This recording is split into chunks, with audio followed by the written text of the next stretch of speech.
What is up? I hope everyone's having a fantastic end of their weekend. I know it's Sunday already and it sucks, but what can we do? It is what it is. So you may be wondering why I'm back on this game, this game that's literally been, I'm not gonna say like beaten to death, but this game that's been talked about like so much the past couple of months, past half of a year, that it kind of just makes you not really want to cover much on the game. Not because, Insomniac did a bad job or anything, or people who worked on it didn't do a good job. Like, just the problem with this game is it was supposed to be the type of game that united everybody. Like, it was supposed to make us feel like kids again, feel like Spider-Man fans, feel like Marvel fans, just vice versa, however you want to put it. But the problem with the game was it tore everyone down the middle. Like, it has one group of a fan base that literally, loves it, loves Insomniac's work, loves everything about this game, like from the storyline to the gadgets to the suits, to everything, the pairing ability, the combat. And then there's another half of fans that just can't make up their mind on it. Like, I'm not going to call them, dumb, because that'd be demeaning to fans, but that other half, the problem with them is they either know what they want or they don't know. So my whole purpose of doing this type of video isn't to, side with one side of the fan group, as possible, or like just side with one group of YouTubers. The whole point of this video is just to give my thoughts on this little game called Marvel's Spider-Man 2.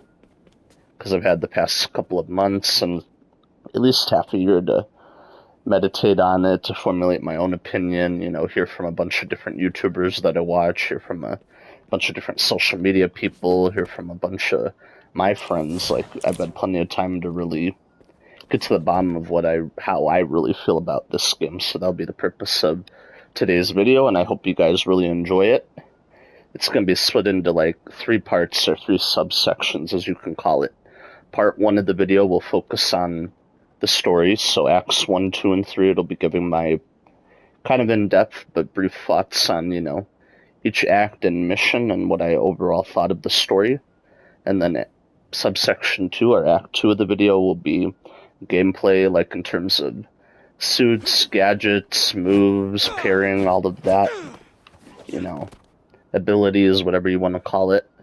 And then subsection 3, or aka act 3, will be about the other aspects of the game, like that I didn't cover in the first 2 parts. So like side missions, I could put side missions into the story portion if I wanted to, but I feel like those deserve like their own section that'll cover like that, and then it'll also cover like end game crimes, boxes like this, that they brought back from the Miles Morales game. It'll be just pretty much every other section that I didn't cover in the first 2 parts. So hopefully that's not too confusing for you guys, and let's go ahead and begin.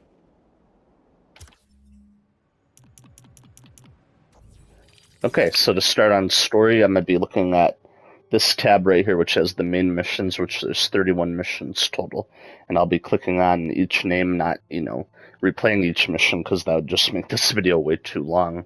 But what I'll do is just click on each name, like go over to them, and, this first one is Surface Tension, which, I'm pretty sure it, like, spells itself from the image, but this one right here is the big grand, like, opening to the game, where they fight Sandman, and then, find out about Kraven and him coming to New York and all of that. Like, if I'm gonna say, like, something positive in this video, I figured it makes sense to put it, like, right off the bat, and this is just, without a doubt, one of the best missions in a Spider-Man game ever. Like, one of the best missions Insomniac's made, and also one of the best, openings to any Spider-Man game, period. I mean, you get literally cutscenes that set up the story, like the first one with Harry getting thrown inside the tank, with the symbiote, and then you get Peter literally teaching at a school, and I know,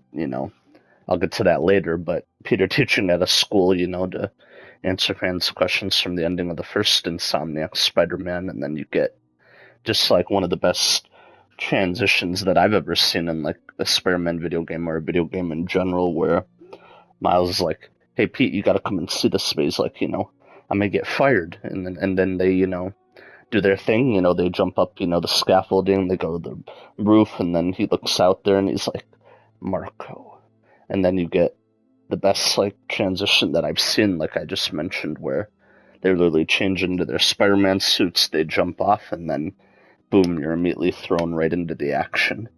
And you're on your way to fight a giant Sandman, like a Sandman that's literally just as big, maybe even bigger than the city map that you're in. It's just like such an amazing start to this game, and great way to catch you up to speed from where the other games left off and just get you right back into the action. So this mission, awesome.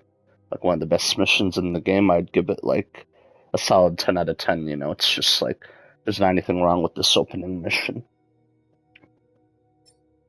And then next we got another mission, which is, the second one thing at a time.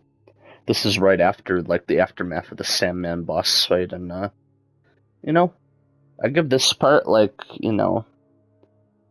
probably a 7 or an 8 out of 10, like around that, margin, because I feel like it's not as good as the opening mission, but it's still not a bad mission either. It's basically having you go around and help people from the aftermath of Sandman's battle, and help like the police chief, help Genki with some stuff, like getting some stuff set up for the crimes and all that. So it's a pretty solid mission overall. It introduces you to more like mechanics that Marvel Spider-Man 2 will introduce and expand on later. So it's pretty good because it just follows a really great opening mission. Then we get Show Me New York, which I don't really need to spend a lot of time on this mission. All it literally is just you listening to Robbie Robertson, and then he tells you to go take a picture of these two civilians playing like frisbee with a Captain America shield. It's like not Captain America's actual shield, but it's like a frisbee shaped in Captain America's shield, if that makes sense. So yeah, I'll give that one just because it's mainly just the start of a bunch of side missions that you gotta do of taking different landmark pictures across the city. I'll give that like a 4 out of 10 just because it's not important. It's just literally listen to him, go take a snapshot, and then opens up everything else. So yeah, 4 out of 10 for this mission.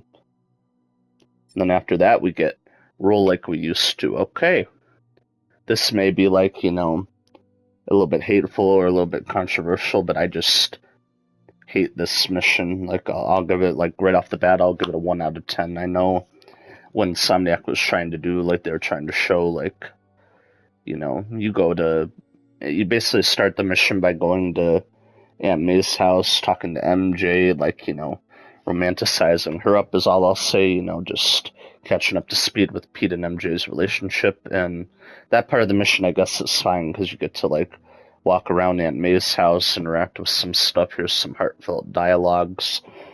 But then it's the part after that in the same mission that I just despise. Like, I know why. I get it, you guys can, tear me in the comments section, say whatever you want. But I just hate the bike riding section. I hate the part where you go to the school and then you have to do all those boring flashbacks. Like, I'm not saying a story can't have flashbacks, but the problem with these ones is they're just so boring.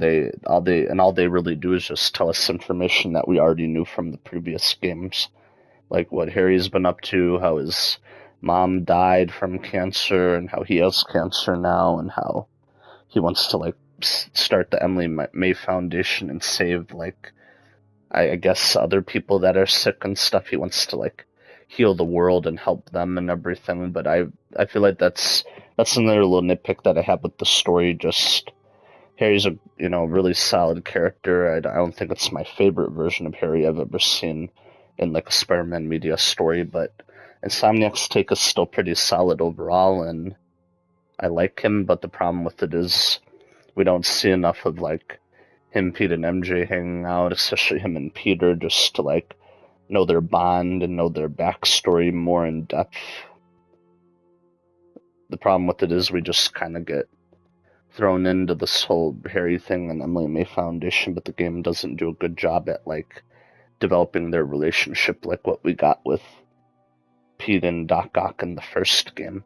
That was like fleshed out and built up so well throughout the whole game that, spoiler alert, when he became the villain of the story, like Dr. Octopus, you really felt something. You felt like torn. You didn't want to have to fight this man that you looked up to, and you thought he looked up to you, and it was just a really emotional battle. And I feel like Insomniac could have really tied into the emotions and taken stuff out of the first game's story in order to improve this whole Harry coming back and Emily May Foundation plot in this game.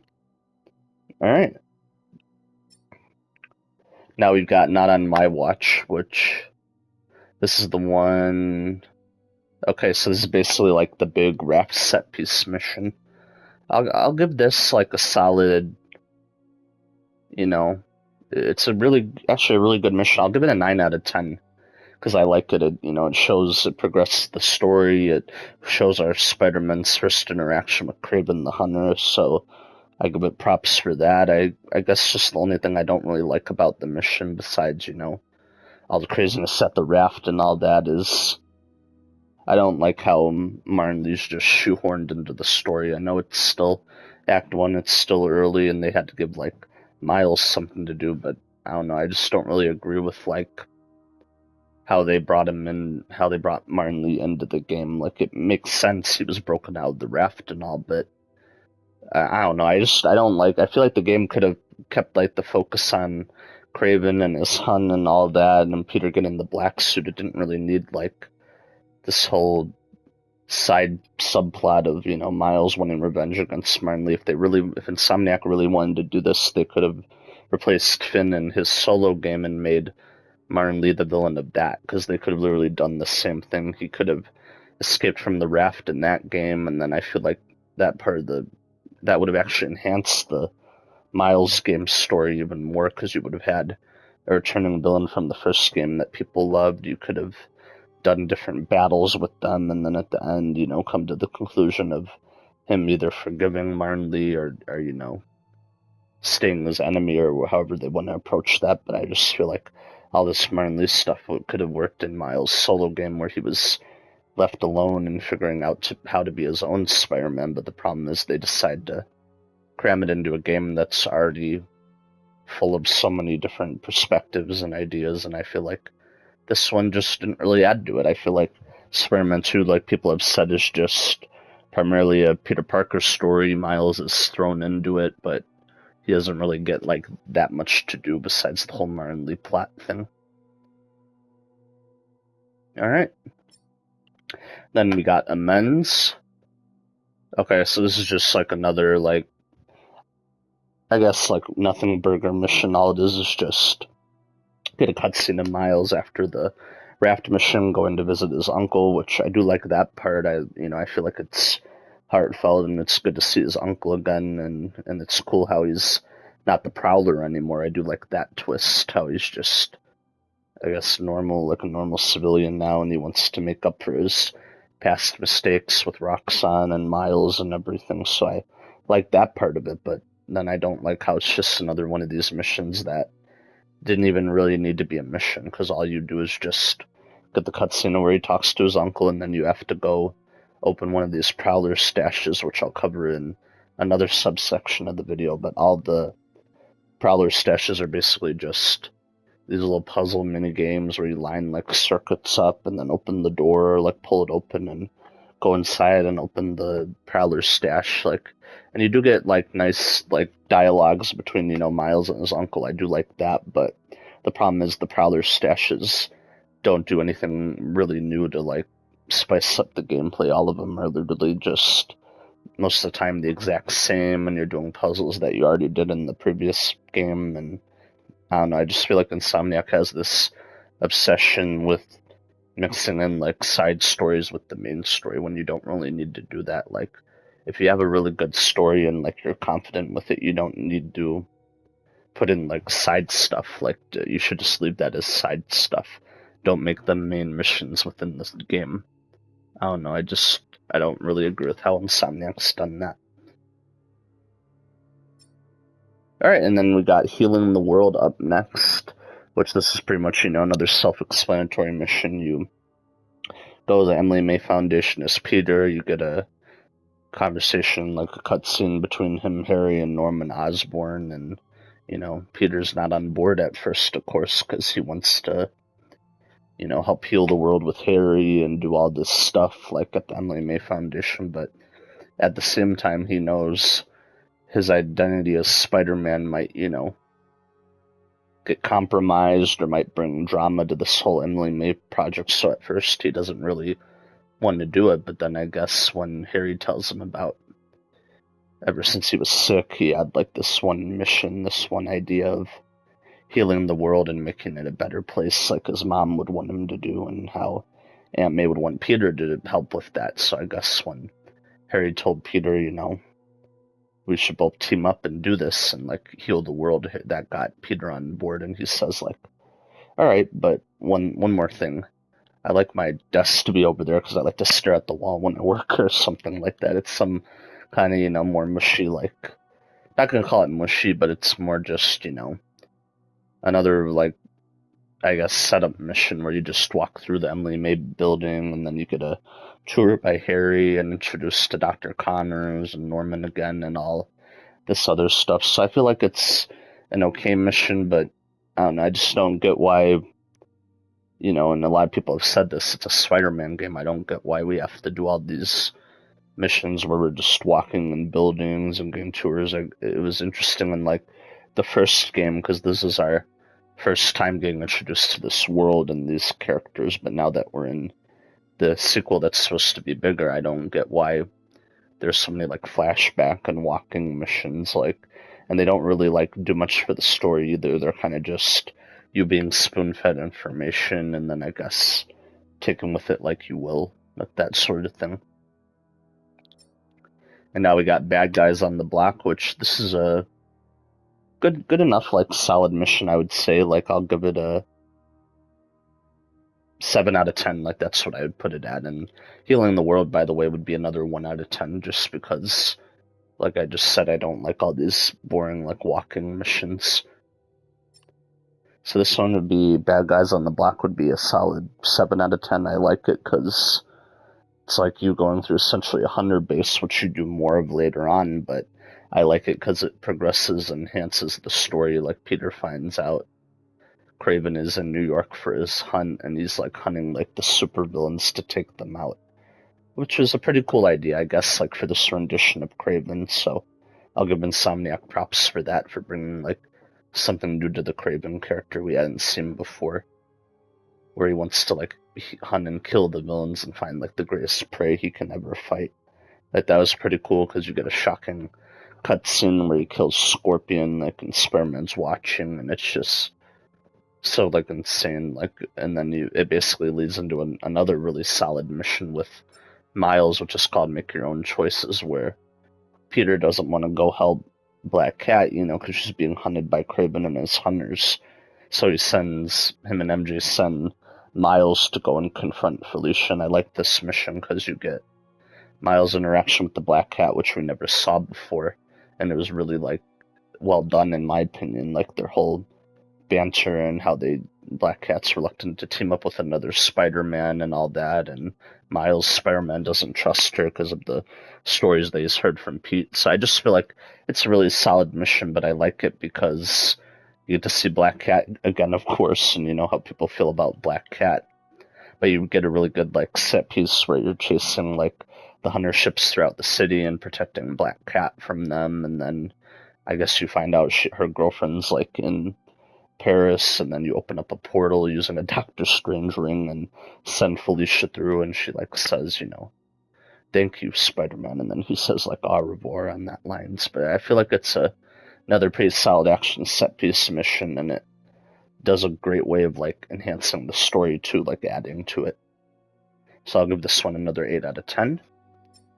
And then after that we get another Miles thing, which is just set up for the Mysterio side missions in the game, which the whole Mysterio plot I'll cover when I get to like, side stories and all that and other activities in the game. But I'll give this a 10 out of 10 because I feel like the whole like Miles figuring out what's going on with Mysterio, I feel like that was really well written and well done. I like the twists with it and doing his Mysteriums is actually pretty fun, so I feel like I don't really need to spend a long time on this section.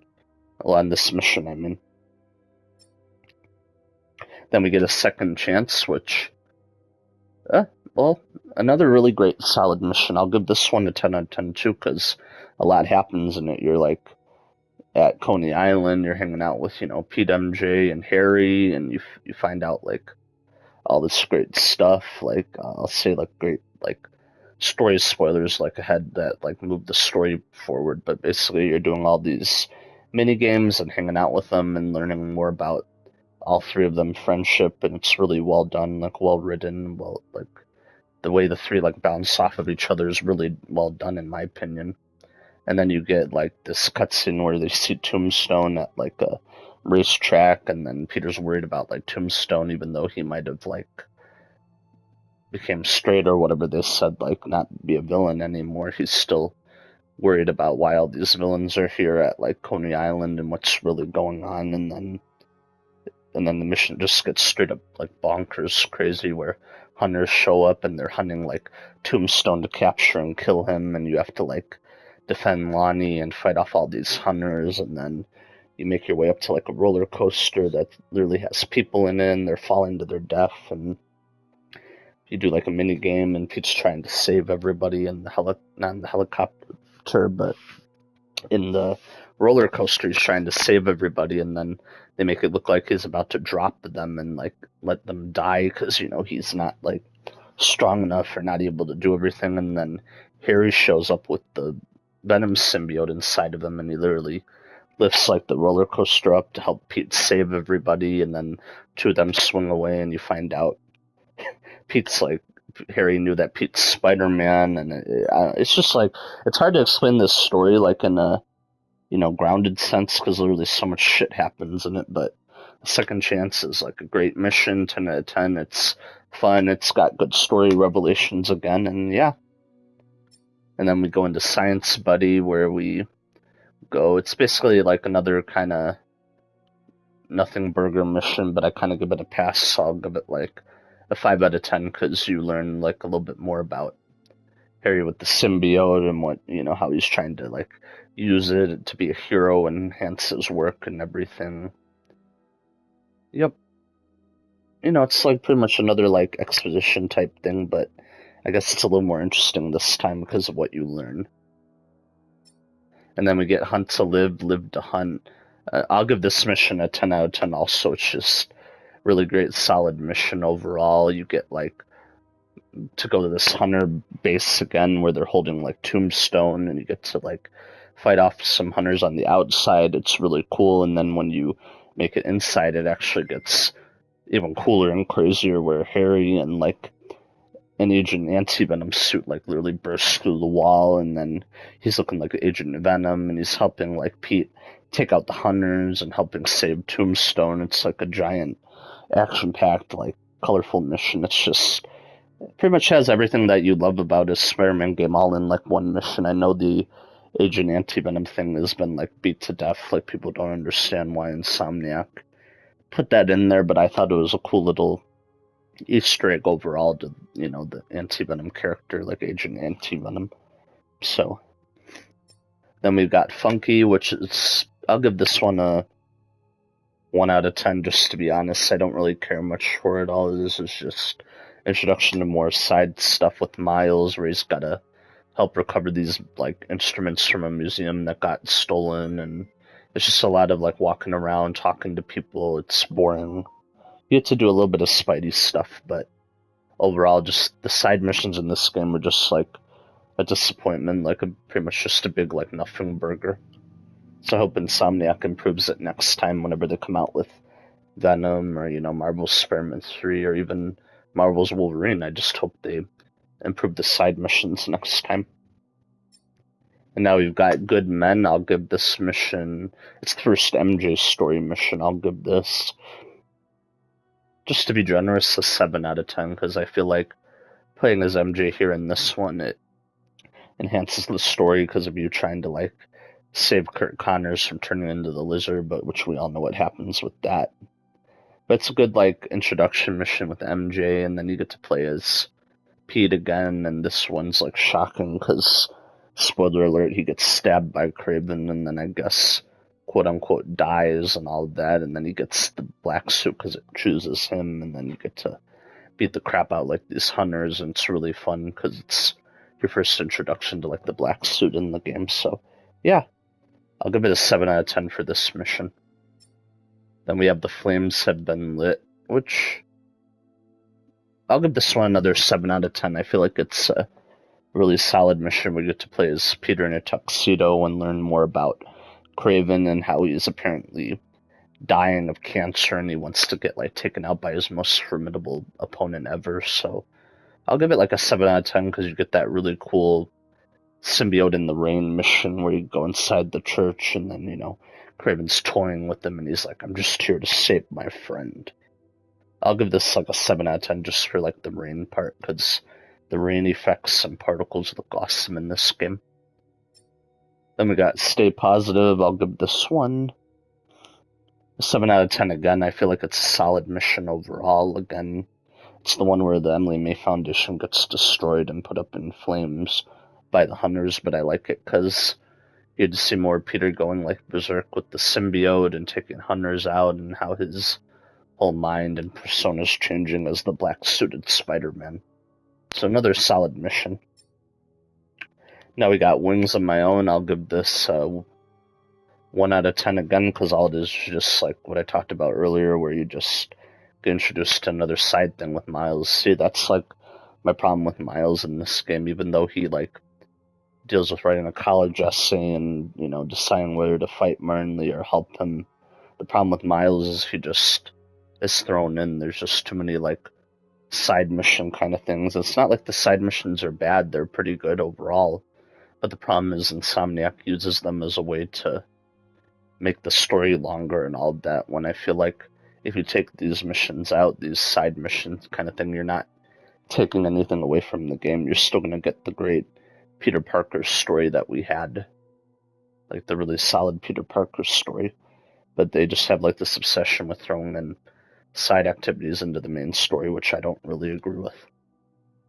And now we've got New Threads, which this is I have to give this mission a 10 out of 10 because this is the very first mission we got when we saw gameplay from Marvel's Spider-Man 2. It's the giant lizard hunt chase mission where Peter bursts out of the basement with the black suit and says like, you have no idea, and then you get to beat the shit out of some hunters and then switch over to Miles and go to a fish market and, you know, find out the lizard's there and then chase him across the oceans like in an Uncharted style chase with Miles and Peter. It's an awesome mission. Like if you haven't seen it before, go watch somebody play through it or go back to that original PlayStation Showcase mission.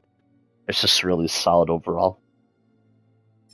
And then we get It Shows You, which I'll give this a 10 out of 10 as well. This is the giant lizard fight set piece. It's like Insomniac, they did a really great job with this boss overall. It like how you get 3 different stages to him and you hear like Peter yelling at like Connors for what he's done and trying to help him, and just seeing more of like what the black suit can do and how the lizard literally destroys like most of the city in a giant like chase scene. It's like lots of carnage, lots of explosions, but lots of cool stuff overall in this mission. Then we get Wake Up, which I'll give this mission a 10 out of 10 as well. It's the second MJ mission where it becomes like a straight up horror movie where she's hiding from hunters and also symbiote Spider-Man in a tunnel, and she literally has to like chase away from him, and it's like this big, creepy, intense like chase scene. I'll give it a 10 out of 10, and yeah, another mission you should look up if you've never seen the game before.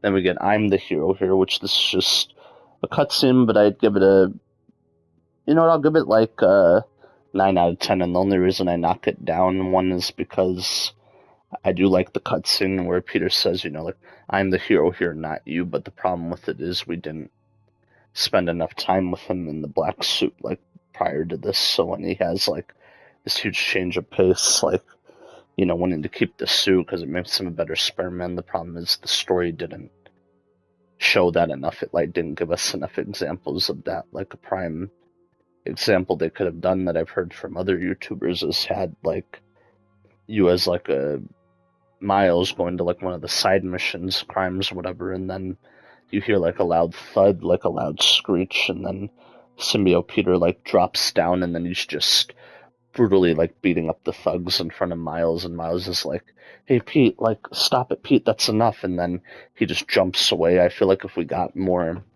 scenes like that where Peter was out of control with the symbiote, like maybe even made it a game mechanic, it would have just enhanced the story even more, because I do like Insomniac's take on the black suit formula, but at the same time I feel like we don't spend enough time with it to really get like an understanding of it. So yeah. And then, you see Peter break the window, not Peter, but Harry. I'm just having a lot of like mix-ups just because it's, the afternoon, it's Sunday, and got a lot to talk about, a lot to cover in this video. Then we get No Escape, which is the Miles mission where he's forced by Kraven to fight Martin Lee. I'll give that like 10 out of 10 just because of how emotional and great Miles' performance is, how he decides to like redeem Martin Lee instead of make him his enemy. It's a really great moving mission in this story. Even if the Martin Lee stuff didn't even need to be in it. Now we got Anything Can Be Broken. I'll give this a 10 out of 10 just because this is the mission where Peter like literally goes the most berserk we've ever seen him in this game, and in any Spider-Man game in a long time. He literally beats the crap out of like these hunters searching for Miles, like saying, "Where's Miles? Where's Spider-Man?"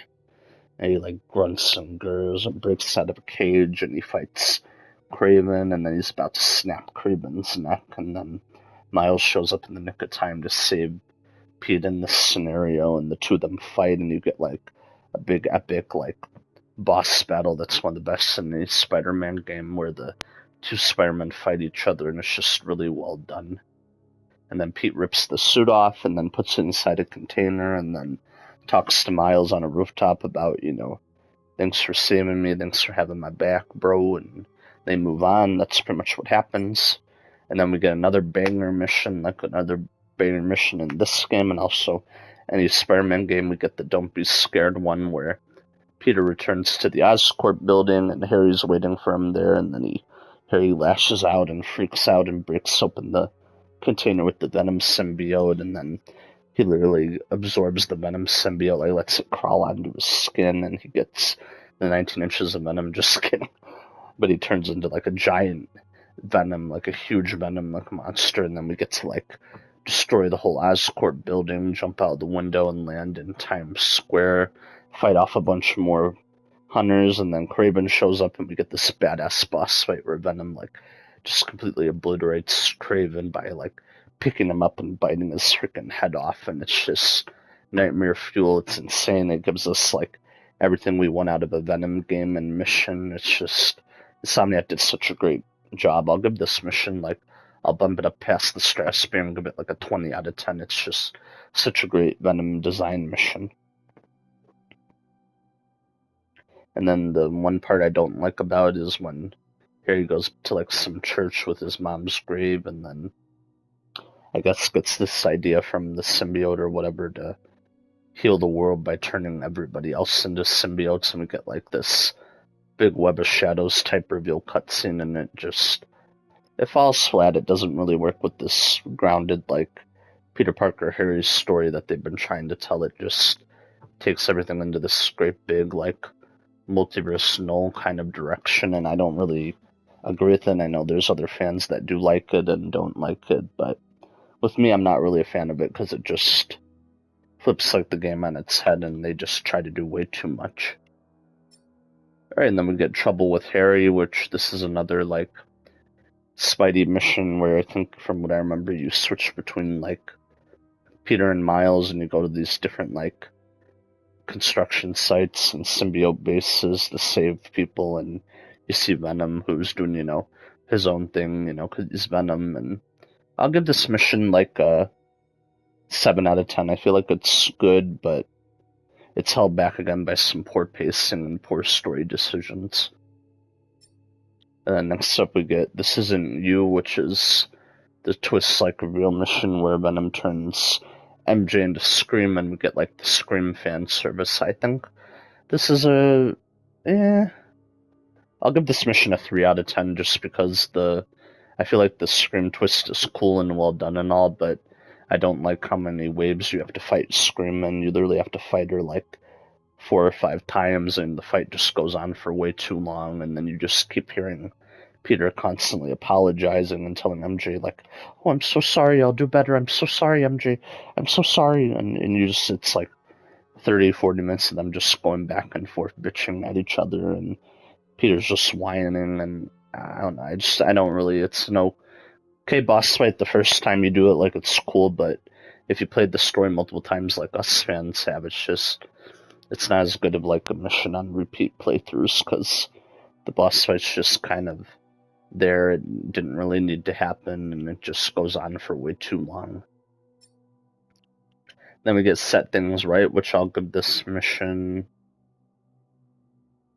a 6 out of 10. I feel like it's a really good, like, solid mission with Miles and Marley, saving Peter from his inner demons and the symbiote and all that. And I feel like it's a good mission. Like, it's got a lot of good parts to it, but what I don't like is a big one is how Peter literally just a few missions ago gets rid of the Black Suit Venom symbiote, but then in this one we find out he has part of the symbiote trapped inside of his body or something still, so he gets touched by Marley, and then Marley's powers literally go inside of him, and then it creates the anti-venom suit, which I am a big fan of anti-venom and all that, like I talked about earlier, but I just don't think it really meshes well with this story, because Peter just needed a suit again to defeat the villain kind of scenario, and it goes against, like, this whole plot of, like, addiction and what it can do to you, because it'd be like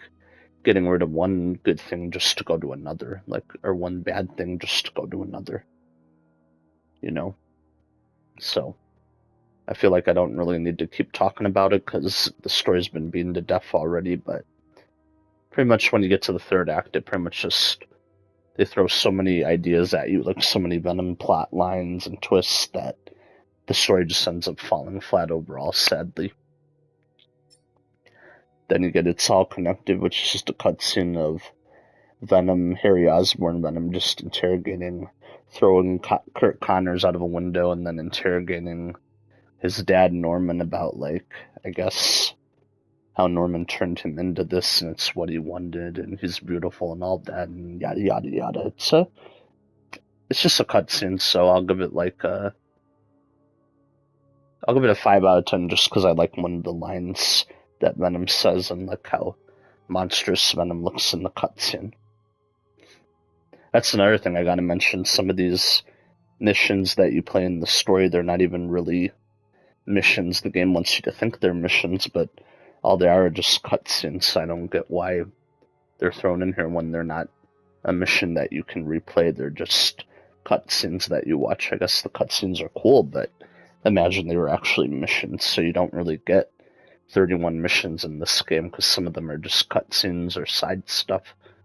So there aren't really 31 main missions. Then we get finally 3, which this is the big, like, Web of Shadows infestation mission where you fight a bunch of more symbiotes and then get absorbed inside of a hive mind as Miles, and it's a cool mission, so I'll give it a 9 out of 10. I like it because of the Web of Shadows parallels and the cutscenes and just seeing the whole city covered in the 19 inches of Venom. It's pretty cool. So, yeah. 9 out of 10. And then we get the final mission of the story, which is literally, I guess, split into like 3 sections where you get a horrible MJ mission, like the worst one in the entire game that didn't even need to be here. And then you switch over to Peter and you chase like Venom in a cutscene, and then you fight him inside of the school that you were in earlier during a flashback, and you fight Venom and see how like torn Peter is for having to fight his friend and yada yada yada. And then he goes to the Emily May Foundation, throws Peter, knocks him out again, and then you fight Venom as Miles this time, which you find out Venom like despised and was jealous of Miles, which would have been something cool to introduce sooner, but whatever. And yeah, it's just pretty much a giant boss fight kind of thing, and then it ends with Harry quote unquote dying, but then Miles shocks him back to life and then gets taken away to a hospital, and then Peter and MJ, I guess, are sitting inside of the hospital room with Harry and Norman, and then Norman picks up a cane and starts going like blah, blah, and berserk and breaking all the stuff, and then he says like get the juice serum ready, and then the true ending of the game, like the last cutscene, is you back at Aunt May's house, and then you're making pancakes, and then you find out like, oh, Peter wants to take like a break for a while, not a permanent break, but just a little bit of a break from being Spider-Man, because I guess he trusts Miles with watching over the city while that happens, and yeah. Then the story just pretty much gets wrapped up with a neat little bow. It's very like convoluted, story at points where it's got, great portions, mediocre portions, stupid, forgettable portions. So, yeah, I give the story overall like a, just for the story and video purposes, I'll give the story a 7 out of 10. It's not the worst Spider-Man story ever, but the problem is it just has way too many ideas working against it, and not enough time to like properly set up and flesh out those ideas. And then we get side stories stuff, which is the big, Mysterio portion boss fight, which is great at 10 out of 10. Then you get Room for the Future, which is another Miles thing where he tries to like reason with his uncle, and then we find out he moves in. I'll give this one a 5 out of 10 just because it's, not really anything we didn't learn already in the Miles games. So then we get the app requests, which I don't think I need to go through all of these. They're pretty much just the two best ones are Howard, and then the other one, the photo help one, where you turn into a younger Peter Parker and then you interact with J. Jonah Jameson. I like that one a lot. And then the Find Grandpa one's pretty solid overall too, but I feel like I don't need to talk about the app requests that much because they're pretty self-explanatory. They're just app requests. You're doing friendly neighborhood stuff. Fuck the Prowler stashes, boring nothing burger stuff. The Flame, which I'll give this overall a 7 out of 10. I feel like it was a well-done side story with Rafe, aka Yuri Watanabe from the first game, but I don't really like how all it is just set up for DLC and stuff. I don't really like when games do that. Like, it's fun and all the first time you do it, but now that we like don't even know if we're getting DLCs for this game, it's kind of pointless having this set up for Carnage and everything, because we don't even know when this will happen, like when this story will get explained. It's not a bad story, but it's just, not too well done of one either. Then we get the EMF experiments. I'll give these all a 1 out of 10 because they're boring, just speed drone stuff and other stuff. They're just pretty much more of what we did in the first Spider-Man game, but worse. Then we get the Cultural Museum stuff. I'll give this 1 out of 10 also because it's 2 missions, but it's part of that boring like mission chain that we have to do. Like, that's part of the story where we look for like missing instruments and all of that. I don't really care for it. Hunter blinds, they're pretty self-explanatory. I'll give them a 10 out of 10 because they're the only like type of blind spaces we have in the entire game, and they're all fun.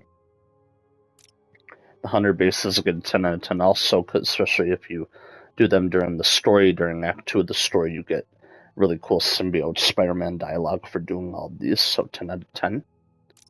Brooklyn Visions, I'll give a 1 out of 10 because I like Brooklyn Visions Academy and like the Spider-Verse movies and comics, but I don't like how Insomniac did them in this game. They're just way too boring of missions. Then we get the unidentified targets. I'll give this overall a 7 out of 10 because it has a cool chameleon reveal at the very end, which I hope they do something in the future, either in DLC or another game. And symbiote nests, I'll give a 10 out of 10 just because you're fighting symbiotes and it's pretty cool the first time you do them. And you get a pretty cool suit at the very end of it too for doing all of them for Miles. So I'll give this a 10 out of 10. Just like, the amount of missions. So yeah, that's going through all the main story and side story app request stuff. And I feel like overall, Insomniac does some good things, does some mediocre things, and then just some bad things overall with the story and structure of it and side missions and all of that sort of stuff. So yeah, that's my thoughts on all of that. Then I'll quickly go into the abilities you get. They call it anti-venom stuff, but the nice thing is now with an update you can change them to the black tendril colors, but these are all like your venom abilities, the punch, the strike, blast, and yank. These are all great, like really cool additions to the game.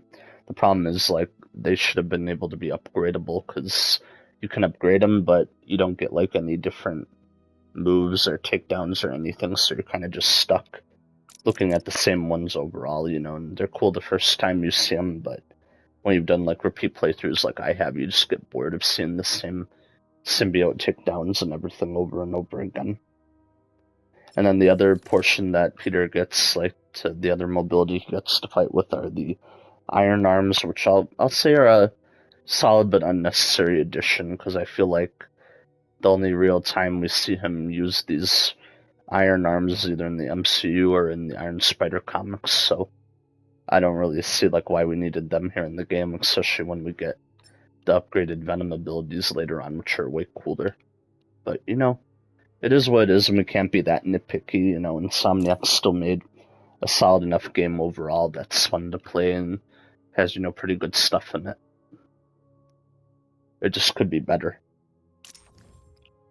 Then for Miles, you get either his Blue Lightning, which is upgraded, or his original Orange Lightning from the Miles game. It's pretty self-explanatory. You just do a bunch of cool lightning, Palpatine type attacks, and it's powerful and fun, and yeah, you know, it's part of Miles as a character, so. And then I might as well mention, you know, collections too. We get the Marco memories, which are tied to the Sandman mission chain, and are pretty good. I'd give these a 10 out of 10 just because I like the way they do Sandman in this game and how you learn he was trying to like protect his daughter and all that. I like it. It's a bittersweet moment. And then we get photo ops, which these all get a 1 out of 10 because they're not even really that cool like how they were in the first game. They're just go and take picture of buildings and people, and I feel like they could have made them a lot more interesting in this game. Then we get the Mysterium Diaries. I'll give them a 10 out of 10 because really cool learning about Quentin Beck and what he's been up to in this Insomniac universe. Like, kind of gives me Far From Home vibes a little bit. So 10 out of 10, really cool take on Mysterio. Then we get the Spider Bots, which are this game's, another one of this game's collectibles that pretty much tie into different iterations of Spider-Man from throughout the years, and also tie into the Across the Spider-Verse movie with a cut character that didn't even appear in the movies. So I'll give this a 8 out of 10. I feel like it's a good inclusion, like, you know, really solid collecting them, and it's cool looking at all of them, but it like raises more questions than answers, so I'll give it like an 8 out of 10. It is a cool like little gimmick that they put in the game for you to collect. And now on to skills, which this is just your skill tree for Peter, Miles, and also there's a shared skill tree. These I feel like are good, but a thing that I don't really like about them is how you have to earn skills from the previous 2 games again. It's just stupid. I get they're doing it for the new people that might have played as their first Spidey game, but you should have found a way to get around it for people that have played the other 2 games and even previous Spider-Man games. We don't need to be spending our skill points on, you know, stuff we already unlocked in the other game. It's just stupid. But it's just a little nitpick that I have.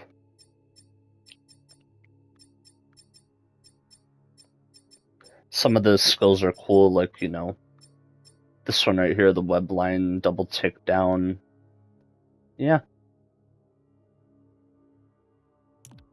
Then we get our gadget upgrades, which are pretty self-explanatory. Upgrade all your 5 gadgets, and I don't like how they took away the other 5, because again, the gameplay would have been a lot cooler if we had 10 gadgets instead of just 5, but whatever.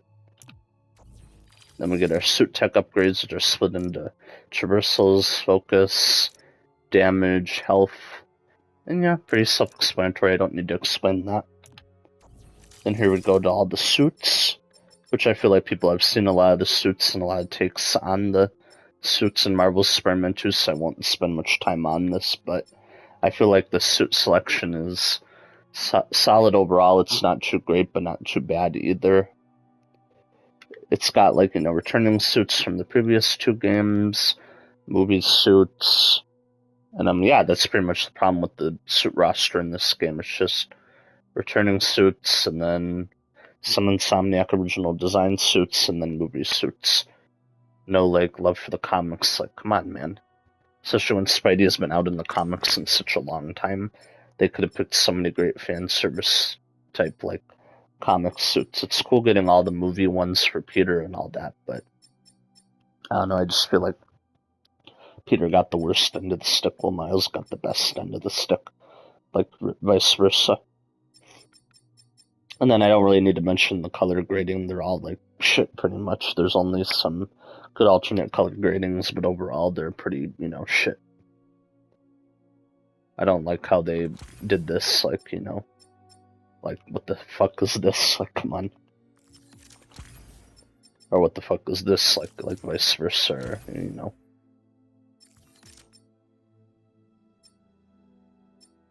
And then, this ugly thing. And then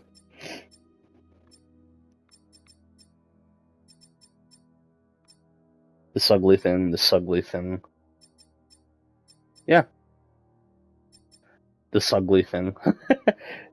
I mean, it's kind of a cool concept, but still ugly overall. Peter would never wear it, so you see, like, some examples of why I don't really like the suit roster selection. There you go, I'm gonna put Peter in the best suit in the entire game right now. But yeah, that's been my little, like, somewhat rant / months-long review on Marvel's Spider-Man 2. I hope you guys enjoyed it overall. I had fun, like, making it. It was still, kind of tiring to make just because there's not much to talk about with no DLC news or no other news from Insomniac, who's been, like, way too quiet for some reason this time. But I feel like it was a good review overall. I covered the stories, side missions, collectibles, suits, pretty much said it the way I wanted to say it in a pretty subjective light, instead of being objective, subjective. I feel like Marvel's Spider-Man 2 is one of the best Spider-Man games ever made, but it's also one of the worst, most disappointing, so sadly this one just misses the mark in a lot of areas, and I hope Insomniac can improve the next time. And yeah, that's it for this review. Hope you enjoyed it, and have a good, fantastic rest of your weekend, my young Padawan fans. Just kidding. Just doing a Yoda reference, but yeah.